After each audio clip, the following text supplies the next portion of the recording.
Hello guys, what's up once again? Palaboy OFW here. So for today's vlog mga idol is gusto lang nating batiin si Madam Angelica Yulo dahil siya ay kasama sa Southeast Asian Achievement Award sa nagaganapin sa Heritage Manila Hotel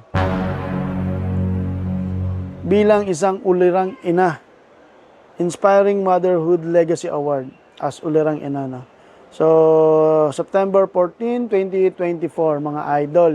Suportahan natin si Madam Angelica and congratulations to you. At deserve mo yan, idol. Si Madam Angelica at siyempre si Sir Mark Andrew Yulo.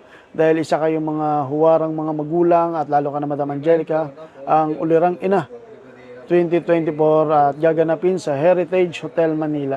Congrats sa iyo, Madam. At deserve mo yan dahil sa iyo nang galing ang isa sa mga pinaka the best sa sport as Olympian, si Carlos Yulo.